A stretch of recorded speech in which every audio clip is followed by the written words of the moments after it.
It was a crisp Saturday morning, 7:30 a.m., and I was standing in my front yard, still rocking my Spider-Man pajama pants and a coffee-stained tee, staring down a woman who looked like she'd just stepped off a country club billboard. She was clutching a measuring tape and a clipboard, dressed in a tennis outfit that probably cost more than my car payment. Her name was Cynthia Baxter, but the neighborhood called her Karen behind her back. 47 inches, Cynthia announced, stretching the tape from my mom's garden gnome to the edge of the flower bed. She clicked her pen with a flourish, the sound slicing through the quiet morning. HOA bylaws state that lawn ornaments can't exceed 42 inches or be within 6 feet of the property line. This is a violation on 2 counts. My mom, Ellen, appeared beside me, her fuzzy blue robe flapping in the breeze, clutching her memory tablita du la 1200 lifeline that helped her navigate the fog of Alzheimer's. It reminded her to take her pills, showed her pictures of family with names labeled, even played messages from me saying she was loved. "That's Gizmo," she said, pointing at the gnome, its green hat chipped but proud. Her voice trembled, a fragile thread of distress. "He's been with me for 25 years. Cynthia didn't blink. "I don't care if it's the president's dog," she snapped. "It's a violation. Remove it by Monday, or it's a due law 200 fine." She turned to leave, her heels clicking, but her elbow caught Mom. It wasn't a hard shove, but Mom stumbled, her hands tightening on the tablet.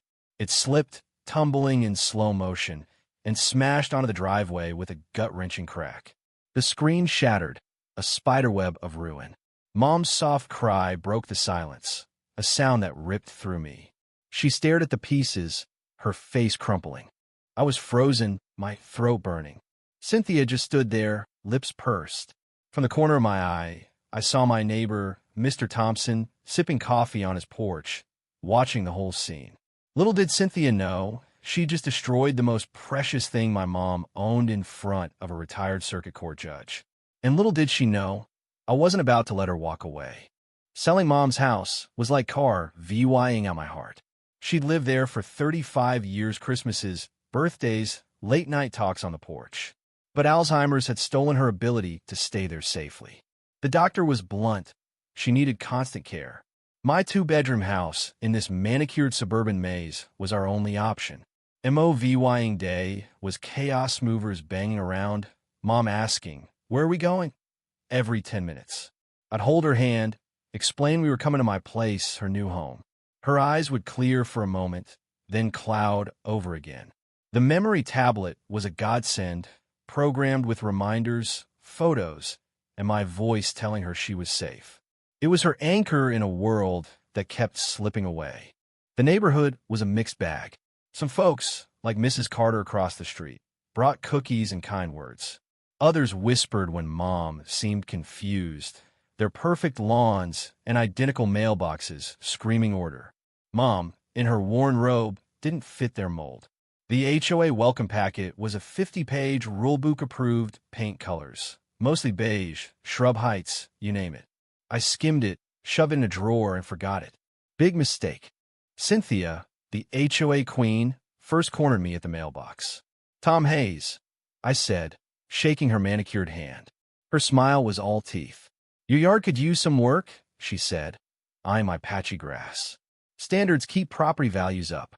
My blood simmered. I just moved Mom in, and this woman was critiquing my lawn? "I'll handle it," I muttered. She power walked away, Leah VYing not in my gut.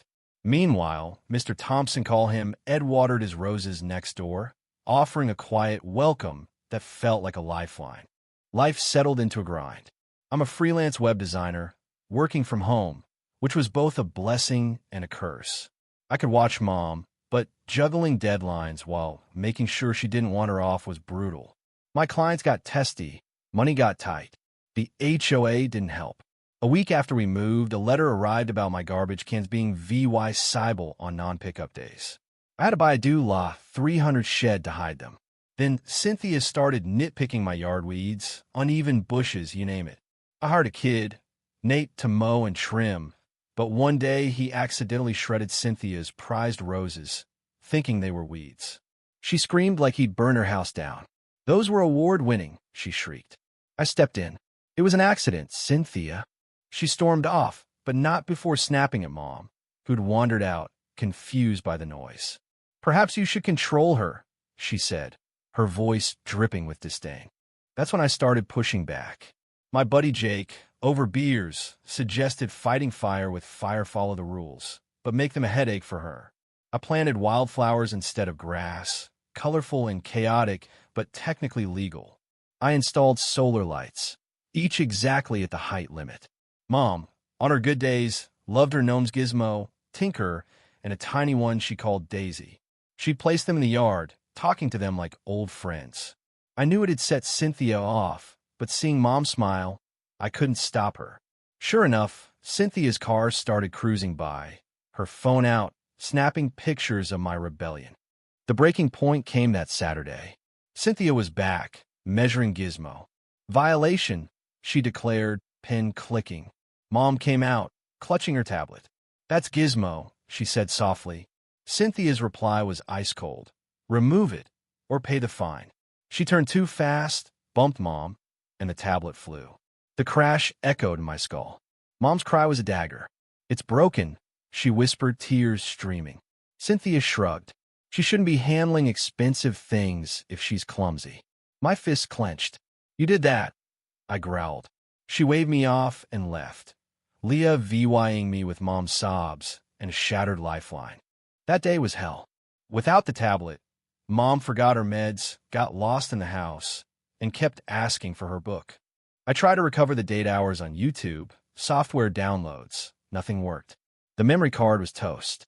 Replacing the tablet would cost overdue law $1,000, and I was already drowning. Cynthia sent another violation notice, demanding the gnomes be gone, no mention of the tablet.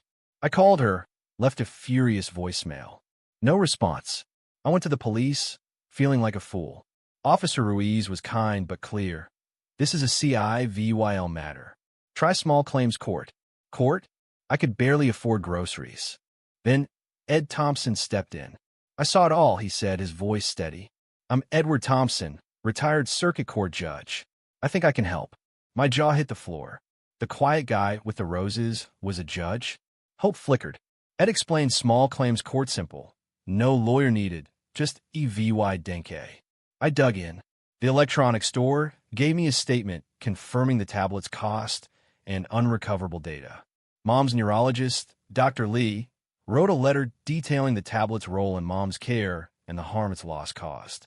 The doorbell camera footage was gold. Cynthia's bump, the tablet's fall, Mom's cry, all crystal clear. I took it to the HOA meeting, standing before Cynthia and the board, laying out the tablet's importance and her role in its destruction. I asked for compensation. Cynthia cut me off. "This isn't the place for personal issues. Your gnomes are the problem." The board squirmed, but no one spoke Yoop except Lynn, a quiet older woman who whispered later, "She's out of control, but we're scared to fight her." That crack in Cynthia's armor gave me fire. Jake's petition, Justice for Gizmo and Ellen's tablet, exploded online. Neighbors shared stories of Cynthia's tyranny finding birdhouses, forcing tree removals. Nate's dad, Ray, a contractor, found dirt. Cynthia's sunroom was unpermitted, built too close to the property line. Justice for Gizmo, signs sprouted in yards. Cynthia fought back, calling an emergency HOA meeting to tighten rules. Me, Jake, Ray, Lynn, and a dozen fed-up neighbors showed up. A pro bono lawyer, Claire, raised procedural objections, stalling Cynthia's plan. Her husband, Greg, mumbled, "Maybe we should just pay for the tablet." Cynthia shut him down. "That's admitting fault." Then Mom wandered in, confused. "Is this a party?" she asked. Cynthia scoffed. "People who can't care for themselves don't belong here." The room gasped. Ed stood, his voice calm but lethal. "I'm Edward Thompson, former judge. I saw you destroy a medical device and harass this family. Your actions are unconscionable and legally risky." Cynthia went pale. The meeting collapsed in chaos. The next morning, a tow truck arrived from my car parked 2 inches over the sidewalk. Cynthia watched, smirking. Ed just smiled. "She's building our case." In small claims court, I faced Cynthia's slick lawyer, who who tried to dismiss the case. The judge, spotting Ed, denied the motion, a nod to his mentor. I showed the footage, Dr. Lee's letter, the receipt. Cynthia's lawyer called an accident, but Claire called Greg. Shaking, he admitted Cynthia said she knocked it out of that old woman's hands on purpose. The courtroom froze. The judge ruled for me, awarding maximum damages not enough to replace the tablet, but a win. Cynthia looked smug, thinking she'd dodged the worst. Then the news hit. A reporter caught me outside. Channel 5 News. Can you comment? The story went VY saw HOA president destroys Alzheimer's patients to VYC over gnome saw. The footage, Dr. Lee's letter, and the petition painted Cynthia as a monster. Comments flooded in, national outlets picked it up, and the neighborhood turned.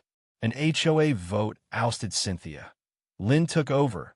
Apro VY in my memory garden.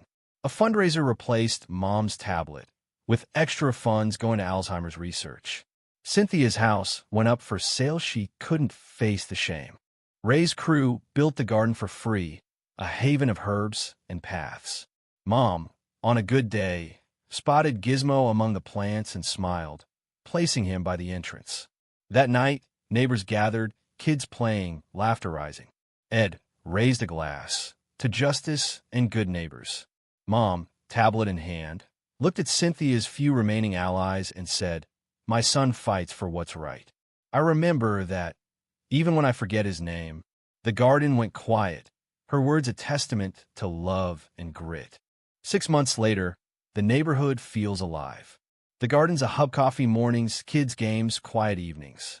I volunteer at an Alzheimer's group, sharing what I've learned.